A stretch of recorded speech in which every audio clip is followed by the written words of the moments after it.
श्रीमद्देवी भागवत सुधा सागर तीर्थ स्कंद 24वां श्री कबीर देव जी की जन्म की कथा। सज्जनों, आपको इस श्रीमद् भागवत पुराण में सुनाऊंगा, सुनिए।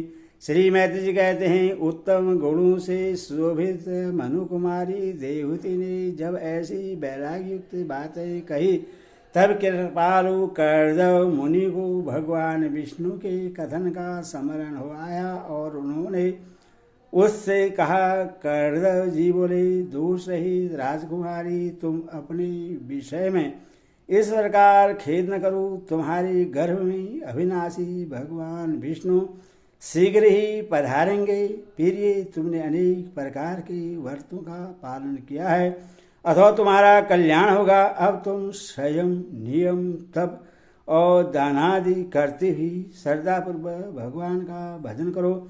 इस प्रकार आराधना करने पर श्री हरि तुम्हारे गर्भ से अवतीर्ण होकर मेरा यश बढ़ाएंगे और ब्रह्म ज्ञान का उपदेश करके तुम्हारे हृदय की अहंकारमयी ग्रंथि का छेदन करेंगे। श्री मैत्री जी कहते हैं, विदुर जी, प्रजापति कर्दव के आदेश में गौरव बुद्धि होने से देवहूति ने उस पर पूर्ण विश्वास किया और वह निर्विकार जगत गुरु भगवान श्री पुरुषोत्तम की आराधना करने लगी। इस प्रकार बहुत समय बीत जाने पर भगवान मधुसूदन कर्दव जी की वीर का आश्रय ले उसके गर्भ से इस प्रकार प्रकट हुई, जैसे काष्ठ में अग्नि। उस समय आकाश में मेघ जल बरसाते हुए गरज गरज कर बाजे बजाने लगे।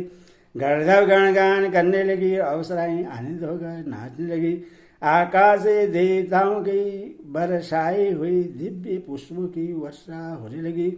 सब दिशा में आनंद छा गया। जलाशय का जल निर्मल हो गया और सभी जीवों के मन प्रसन्न हो गए। इसी समय सरस्वती नदी से घिरे हुए कर्दव जी के उस आश्रम में मरीचि आदि मुनियों के सहित श्री ब्रह्मा जी आए। शत्रुदमन विदुर जी स्वस्थ सिद्ध ज्ञान से संपन्न अजन्मा ब्रह्मा जी को यह मालूम हो गया था कि साक्षात परम ब्रह्मा भगवान विष्णु सांख्य शास्त्र का उपदेश करने के लिए अपने विशुद्ध सत्वमय अंश से अवतीर्ण हुए हैं। अथवा भगवान शिव भगवान जिस कार्य को करना चाहते हैं उसका उन्होंने विशुद्ध चित्त से अनुमोदन एवं आदर किया और अपनी संपूर्ण इंद्रियों से प्रसन्नता प्रकट करते हुए कर्दव जी से इस प्रकार कहा। श्री ब्रह्मा जी ने कहा, फिर कर्दव, तुम दूसरों को मान देने वाले हो। तुमने मेरा सम्मान करते हुए जो मेरी आज्ञा का पालन किया है, इससे तुम्हारे द्वारा निष्कपट भाव से मेरी पूजा संपन्न हुई है। पुत्रों को अपने पिता की सबसे बड़ी सेवा यही करनी चाहिए कि जो आज्ञा ऐसा कहकर आदर पूर्वक उनके आदेश को स्वीकार करें। बेटा, तुम सभ्य हो। तुम्हारी ये सुंदरी कन्याएं अपने वंशों द्वारा इस सृष्टि को अनेक प्रकार से बढ़ावेगी। अब तुम इस मरीचि आदि मुनि वरों को इनके स्वभाव और रुचि के अनुसार अपनी कन्याएं समर्पित करो और संसार में अपना श्रेयस फैलाओ। मुनि, मैं जानता हूँ जो संपूर्ण प्राणियों की निधि हैं, उनके अभिष्ट मनोरथ पूर्ण करने वाले हैं। वे आदि पुरुष श्री नारायण ही अपनी योग माया से कपिल के रूप में अवतीर्ण हुए हैं। फिर देवहूति से बोले, राजकुमारी सुन हरे, बाल कमल जैसे विशाल नेत्र और कमलांकित चरण कमलों वाले शिशु के रूप में केटभासुर को मारने वाली साक्षात श्री हरि ज्ञान विज्ञान द्वारा कर्मों की वासनाओं का मूलोच छेदन करने के लिए तेरे गर्भ में प्रवेश किया है। ये अविद्या जनित मोह की ग्रंथियों को काट कर पृथ्वी में स्वतंत्र बिछलेंगे। ये सिद्ध गणों के स्वामी और सांख्याचार्यों के भी मान्य होंगे। लोक में तेरी कीर्ति का विस्तार करके और कपिल नाम से विख्यात होंगे। श्री मैत्री जी कहते हैं, विदुर जी, जगत की सृष्टि करने वाली ब्रह्मा जी उन दोनों को इस प्रकार आश्वासन देकर नारद और सनकादि को साथ ले हंस पर चढ़कर ब्रह्मलोक को चले गए। ब्रह्मा जी के चले जाने पर कर्दव जी ने उनकी आज्ञानुसार मरीचि आदि प्रजापति के साथ अपनी कन्याओं का विधिपूर्वक विवाह कर दिया। उन्होंने अपनी कला नाम की कन्या मरीचि को, अनुसुईया अंतरी को, श्रद्धा अंगिरा को और हयु पुलस्त्य को संप्रीत की। पुलह को उनके अनुरूप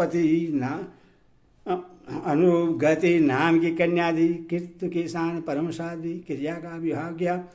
भृगु जी को ख्याति और वशिष्ठ जी को अरुंधति समृद्धि की। अर्धवा ऋषि को शांति नाम की कन्या दी, जिससे यज्ञ कर्म का विस्तार किया जाता है। कर्दव जी ने उन विवाहित ऋषियों का उनकी पत्नियों की सहित खूब सत्कार किया। विधि इस प्रकार विवाह हो जाने पर वे सब ऋषि कर्दव जी की आज्ञा ले अति आनंद पूर्वक अपने अपने आश्रमों को चले गए।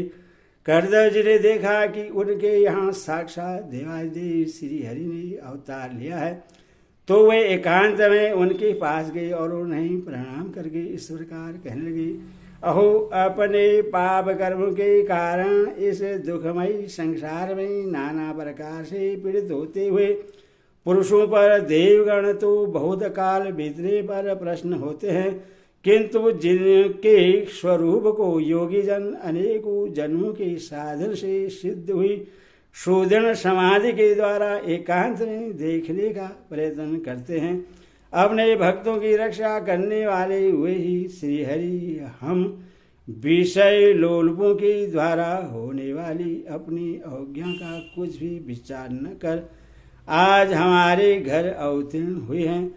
आप वास्तव में अपने भक्तों का मान बढ़ाने वाले हैं। आपने अपने वचनों को सत्य करने और सांख्य योग का उपदेश करने के लिए ही मेरे यहाँ अवतार लिया है। भगवान आप प्राकृतिक रूप से रहित हैं। आपके जो चतुर्भुज आदि अलौकिक रूप हैं वही आपके योग्य है, तथा जो मनुष्य सदृश रूप आपके भक्तों को प्रिय लगते हैं वे भी आपको रुचिकर प्रतीत होते हैं। आपका पाद पीठ तत्व ज्ञान की इच्छा से विद्वान द्वारा सर्वदा वंदनीय है, तथा आप ऐश्वर्य वैराग्य यश ज्ञान वीर और श्री इन छह ऐश्वर्य से पूर्ण है। मैं आपकी शरण में हूँ। भगवान आप परम ब्रह्मा हैं। सारी शक्तियाँ आपके अधीन हैं। प्रकृति पुरुष महतत्व काल त्रिविध अहंकार समस्त लोग एवं लोकपालों के रूप में आप ही प्रकट हैं, तथा आप सर्वज्ञ परमात्मा ही इस सारे प्रपंच को चेतन शक्ति के द्वारा अपने में लीन कर लेते हैं। अतः इन सबसे परे भी आप ही हैं। मैं आप भगवान कपिल की शरण लेता हूँ। प्रभु आपकी कृपा से मैं तीनों ऋणों से मुक्त हो गया हूँ और मेरे सभी मनोरथ पूर्ण हो चुके हैं। अब मैं संन्यास मार्ग का ग्रहण कर आपका चिंतन करते हुए शोक रहित होकर विचरूंगा। आप समस्त प्रजाओं के स्वामी हैं, अतएव इसके लिए मैं आपकी आज्ञा चाहता हूँ। श्री भगवान ने कहा, मुनि वैदिक और लौकिक सभी कर्मों में संसार के लिए मेरा कथन ही प्रमाण है। इसीलिए मैंने जो तुमसे कहा था कि मैं तुम्हारे यहाँ जन्म लूँगा, उसे सत्य करने के लिए ही मैंने यह अवतार लिया है। इस लोक में मेरा यह जन्म लिंग शरीर से मुक्त होने की इच्छा वाले मुनियों के लिए आत्मदर्शन में उपयोगी प्रकृति आदि तत्वों का विवेचन करने के लिए ही हुआ है। आत्मज्ञान का यह सुस्मार्ग बहुत समय से लुप्त हो गया है। इसे फिर से परलिप्त करने के लिए ही मैंने यह शरीर ग्रहण किया है, ऐसा जानो।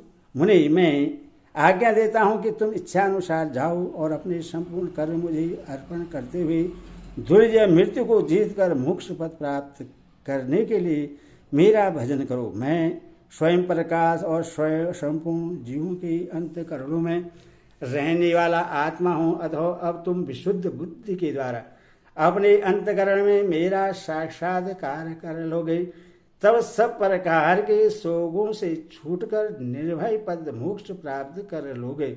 माता देवहूति को भी मैं संपूर्ण कर्मों से छुड़ाने वाला आत्मज्ञान प्रदान करूंगा, जिससे यह संसार रूप भय से पार हो जाएगी। श्री मैत्री जी कहते हैं, भगवान कपिल के इस प्रकार कहने पर प्रजापति करदव जी उनकी परिक्रमा कर प्रसन्नतापूर्वक वन को चले गए। वहाँ अहिंसामय संन्यास धर्म का पालन करते हुए वे एकमात्र श्री भगवान की शरण हो गए तथा अग्नि और आश्रम का त्याग करके निशंक भाव से पृथ्वी पर बेचने लगे। जो कार्य कारण से अतीत हैं, सत्वादि गुणों का प्रकाशक एवं निर्गुण है और अन्य भक्ति से ही प्रत्यक्ष होता है, उस परम ब्रह्मा में उन्होंने अपना मन लगा दिया। वे अहंकार, ममता, सुख, दुखादि दंतु से छूटकर समदर्शी, भेद से रहित हो सब में अपने आत्मा को ही देखने लगे। उनकी बुद्धि अंतर्मुख एवं शांत हो गई। उस समय धीर करदव जी शांत लहरों वाले समुद्र के समान जान पड़ने लगे। परम भक्ति भाव के द्वारा सर्वस्यामी सर्वज्ञ श्री वासुदेव में चिद स्थिर हो जाने से वे सारे बंधनों से मुक्त हो गए। संपूर्ण भूतों में अपने आत्मा श्री भगवान को और संपूर्ण भूतों को आत्मस्वरूप में श्री हरि में स्थित देखने लगे। इस प्रकार इच्छा और द्वेष से रही सर्वत्र समबुद्धि और भगवत भक्ति से संपन्न होकर श्री करदव जी ने भगवान का परम पद प्राप्त कर लिया। वो कृष्ण लाल की सज्जनों, आपसे विनम्र निवेदन है कि इस कथा को पूरा सुने और सब्सक्राइब इस चैनल को सब्सक्राइब लाइक जरूर करें। भगवान आपकी मनोकामना पूर्ण करे।